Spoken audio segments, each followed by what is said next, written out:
എൻ്റെ അടുത്ത് എൻ്റെ ഒരു സുഹൃത്ത് ചോദിച്ചു, അമ്പലങ്ങളിൽ അകത്ത് കയറി തൊഴേണ്ട ആവശ്യമുണ്ടോ? അമ്പലത്തിൻ്റെ പുറത്തും തൊഴുതാൽ പോരെ, ദൈവത്തിൻ്റെ സമീപത്ത് നിന്ന് നമ്മൾ തൊഴുകയില്ലേ, പുറത്തും തൊഴുതാൽ പോരെ എന്നൊരു ചോദ്യം. ദൈവം എല്ലായിടത്തും സർവ്വവ്യാപിയായിട്ടുള്ള ആളല്ലേ, പിന്നെ നമ്മൾ എന്തിനാണ് അമ്പലത്തിനുള്ളിൽ തന്നെ പ്രവേശിച്ച് അത് അമ്പലത്തിൻ്റെ നിഷ്ഠയൊക്കെ നമ്മളതുപോലെ പാലിച്ചുകൊണ്ട് അമ്പലത്തിനുള്ളിൽ കയറി പ്രാർത്ഥിക്കുന്നത് എന്തെന്നൊരു ചോദ്യം ചോദിച്ചു. വളരെ പ്രസക്തമായൊരു ചോദ്യമാണ്. ഹായ്, നമസ്കാരം. വാസ്തുവിദ്യത്തിൻ്റെ മറ്റൊരു അധ്യായത്തിലേക്ക് വീണ്ടും സ്വാഗതം.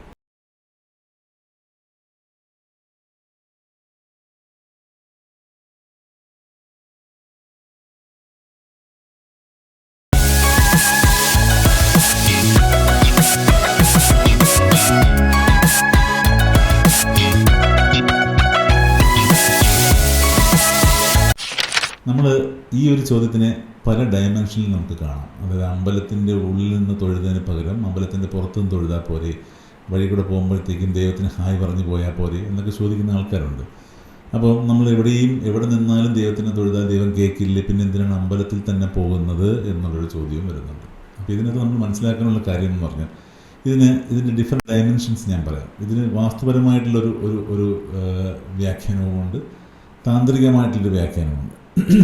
ഈ അമ്പലം എന്ന് പറയുന്നത് എന്താ? ശരിക്കും പറഞ്ഞാൽ ഒരു വാസ്തുപരമായിട്ട് പറഞ്ഞാൽ ഒരു വാസ്തു മണ്ഡലമാണ്. ആ മണ്ഡലത്തിനുള്ളിൽ നമ്മൾ എനർജിയെ കോൺസെൻട്രേറ്റ് ചെയ്യുകയാണ്.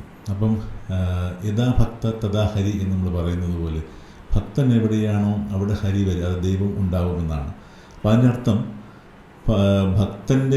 ഭക്തന്മാർ എത്രത്തോളം ഒഴുകുന്ന ക്ഷേത്രമാണോ ആ ക്ഷേത്രത്തിൽ അത്രത്തോളം പവർഫുൾ ആണെന്ന് കേട്ടിട്ടുണ്ടല്ലോ. അപ്പോൾ ഇതിനകത്തൊരു വാസ്തുപരമായിട്ടുള്ള വ്യാഖ്യാനം എന്തെന്ന് പറഞ്ഞു കഴിഞ്ഞാൽ, നമ്മളിപ്പോൾ ഈ ഒരു വാസ്തുമണ്ഡലം ക്രിയേറ്റ് ചെയ്തിട്ട് അതിൽ കൃത്യമായിട്ട് ഗർഭഗൃഹം എന്ന് പറയുന്ന പോയിന്റിൽ നമ്മൾ പ്രതിഷ്ഠ ചെയ്യുകയും ഭൂമിയെയും ആകാശത്തിനെയും കണക്ട് ചെയ്തിട്ട് ഗോപുരവും ചെയ്ത് ഒരു ആൻറ്റിന പോലെയാണ് ഗോപുരം ആക്ട് ചെയ്യുന്നത്. ഇതൊരു എനർജി ഫീൽഡാണ്. നമുക്ക് അല്ലെങ്കിൽ ഒരു കുറച്ചൊരു ഫിസിക്സ് പരമായിട്ട് പറഞ്ഞു കഴിഞ്ഞാൽ ഒരു എനർജി കണ്ടൻസർ ആണെന്നാണെങ്കിൽ നമുക്ക് പറയാം. അവിടെ വൈബ്രേഷൻസ് ഉണ്ട്. അവിടെ കൃത്യമായിട്ട് നമുക്ക് പെട്ടെന്നൊരു ദൈവികമായ സോണിലേക്കുള്ള പ്രവേശനം ഈസി ആക്കുന്ന രീതിയിലുള്ള ഒരു ഡിഫൈൻഡ് സ്പേസ് ആണ്. ആ സ്പേസിന് വാസ്തുപരമായിട്ട് പറഞ്ഞാൽ ഒരു വൈബ്രേഷൻ ഉണ്ട്. ആ വൈബ്രേഷനുള്ളിൽ നിന്ന് നമ്മൾ പെട്ടെന്ന് പ്രവേശിക്കുമ്പോൾ നമ്മൾ പെട്ടെന്ന് ദൈവികമായിട്ടുള്ളൊരു കണക്ഷനിൽ, ഒരു കോസ്മിക് കണക്ഷനിലേക്ക് എത്തും എന്നുള്ളതാണ് അതിൻ്റെ സത്യം. അതിനാണ് ഈ ക്ഷേത്രം എന്ന് പറയുന്നത്. നമുക്ക് അല്ലെങ്കിൽ ഇപ്പോൾ ഒരു മാർക്കറ്റിൽ പോയി നിന്നാലുള്ളൊരു വൈബ്രേഷൻ അല്ല നമുക്കൊരു ക്ഷേത്രത്തിൽ പോയി നിൽക്കുമ്പോൾ. അത് നമുക്ക് മനസ്സിലാവുന്ന ഒരു കാര്യമില്ല. നമ്മുടെ ഉള്ളിൽ നമ്മുടെ സ്പേസ് കമ്മ്യൂണിക്കേറ്റ് ചെയ്യും. അതാണ് വാസ്തുവിൻ്റെ പ്രിൻസിപ്പിൾ. എല്ലാ സ്പേസിനും അതിൻ്റേതായിട്ടുള്ളൊരു വൈബ്രേഷൻ ഉണ്ടെന്നും ആ വൈബ്രേഷൻ അനുസരിച്ചിട്ട് കൃത്യമായിട്ട് നമ്മളിൽ മാറ്റങ്ങൾ ഉണ്ടാവും എന്നാണ് പറയുന്നത്. അപ്പോൾ അതാണ് വാസ്തുവിൻ്റെ ഏറ്റവും വലിയ വ്യാഖ്യാനം. പിന്നെ താന്ത്രികമായിട്ട് നമ്മൾ പറഞ്ഞു കഴിഞ്ഞാൽ നമ്മൾ ദേവനെ പ്രതിഷ്ഠിക്കുന്നത് ഒരു നമ്മളെ പോലെ തന്നെ ഒരു ഐഡൻറ്റിറ്റി ഉള്ള ഒരു വ്യക്തിത്വമായിട്ടാണ് പ്രതിഷ്ഠിക്കുന്നത്.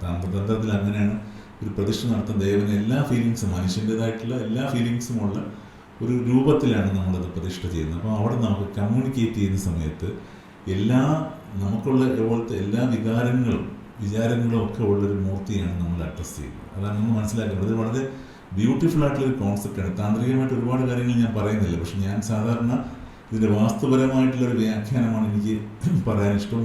ആ മേഖലയിലാണ് എനിക്ക് എക്സ്പെർട്ടൈസ് ഉള്ളത്. അപ്പോൾ അതുകൊണ്ട് ഞാൻ ആ രീതിയിൽ വാസ്തുപരമായിട്ടുള്ള ഡെഫിനിഷനാണ് ഈ പറയുന്നത്. നമ്മൾ വെളിയിൽ നിന്ന് തൊഴുമ്പോൾ നമുക്ക് ഈ ഒരു കോസ്മിക് സോണിനകത്ത് നമ്മൾ കയറുന്നില്ല, മണ്ഡലത്തിനുള്ളിൽ നമ്മൾ കയറുന്നില്ല. പക്ഷേ ചില സമയങ്ങളിൽ നമുക്ക് പ്രാക്ടിക്കലി ബുദ്ധിമുട്ടുള്ള സമയങ്ങളിൽ നമുക്ക് പെട്ടെന്നൊന്ന് ഭഗവാനായിട്ട് കമ്മ്യൂണിക്കേറ്റ് ചെയ്യണമെന്ന് ആഗ്രഹമുള്ളപ്പോൾ ക്ഷേത്രത്തിൻ്റെ നടയിൽ പോയി നിന്ന് തൊഴുന്ന ഒരു പ്രക്രിയ ഉണ്ട്. ഇപ്പോൾ തിരുവനന്തപുരത്ത് തന്നെ നമ്മൾ പത്മനാഭസ്വാമി ക്ഷേത്രം നമ്മളെപ്പോഴും നമുക്ക് അവിടെ കയറി ചെല്ലാൻ പറ്റില്ല. അതിന് കൃത്യമായ സമയവും കാര്യങ്ങളും ഒക്കെ ഉണ്ട്. അപ്പം നമുക്ക് ദൈവനോടൊരു കാര്യം പറയണം അല്ലെങ്കിൽ തൊഴണമെന്ന് ആഗ്രഹമുള്ളപ്പോൾ നമുക്ക് അതിൻ്റെ ഔട്ടർ സോണിലൊക്കെ വന്ന് തൊഴുതിട്ട് പോകുന്ന ഒരു സിസ്റ്റമുണ്ട്. അപ്പം ഞാനൊക്കെ ചെയ്യുന്ന കാര്യം തന്നെയാണ്. ചില സമയങ്ങളിൽ നമ്മൾ ആ നടയിൽ പോയിട്ട് ആ ഗോപുരത്തിൻ്റെ അവിടെ നിന്നിട്ട് പ്രാർത്ഥിക്കും.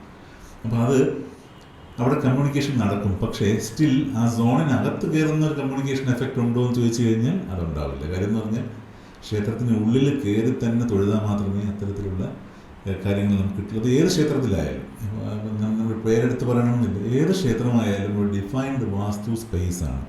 ക്ഷേത്രവും വീടും ഒക്കെ വാസ്തുപരമായിട്ട് ചിന്തിക്കുമ്പോൾ ക്ഷേത്രത്തിൻ്റെ വാസ്തു വേറൊരു രീതിയിലും വീടിൻ്റെ വാസ്തു വേറൊരു രീതിയിലുമാണ്. സ്റ്റിൽ ഇതെല്ലാം ഒരു വാസ്തു മണ്ഡലത്തിനുള്ളിലേക്കുള്ള ഒരു ഡെഫിനിഷനാണ്. Defined space with energy vibration എന്ന് വേണമെങ്കിൽ പറയാം.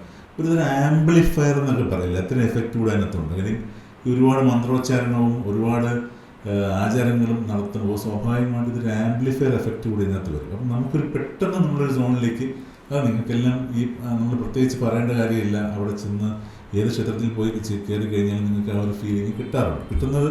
അതിൻ്റെ കാരണം ഇതാണ്, ഇതൊരു വൈബ്രേഷൻ ഉള്ള ഒരു സ്പേസ് ആണ് എന്ന് നമ്മൾ മനസ്സിലാക്കുക. അപ്പോൾ ഇതുകൊണ്ട് വെളിയിൽ നിന്ന് തൊഴുതുകൊണ്ട് തെറ്റെന്നല്ല പറയുന്നത്. വെളിയിൽ നിന്ന് തൊഴുന്നതിനേക്കാളും ഏറ്റവും നല്ലത് എപ്പോഴും ക്ഷേത്രത്തിനുള്ളിൽ പ്രവേശിച്ച് തൊഴുന്നത് തന്നെയാണ്. പക്ഷേ നമുക്കതിനുള്ള സമയം നമ്മൾ കണ്ടെത്തി നമ്മുടെ മനസ്സ് ശാന്തമാക്കി ഉള്ള രീതിയിൽ നമ്മൾ പോയി തൊഴുതാൽ മാത്രമേ നമുക്ക് അതിനുള്ള റിസൾട്ട് കിട്ടുള്ളൂ. അല്ലെങ്കിൽ നമ്മൾ ഈ പറഞ്ഞ പോലെ ജസ്റ്റ് കമ്മ്യൂണിക്കേഷൻ, അത് എപ്പോഴും ആവാം. നമ്മളിപ്പോൾ ഇവിടെ നിന്ന് സംസാരിക്കുമ്പോഴായാലും നമുക്ക് ആ ദൈവസ്മരണ ഉണ്ടാകുന്നതിനോ അല്ലെങ്കിൽ ദൈവമായിട്ടുള്ള കമ്മ്യൂണിക്കേഷൻ ഉണ്ടാകുന്നതിനും തടസ്സമില്ല. പക്ഷെ പലപ്പോഴും നമ്മൾ ഒരു സ്പേസിനുള്ളിൽ ചെന്ന് കമ്മ്യൂണിക്കേറ്റ് ചെയ്യുന്നതിന് വ്യത്യാസമുണ്ട്.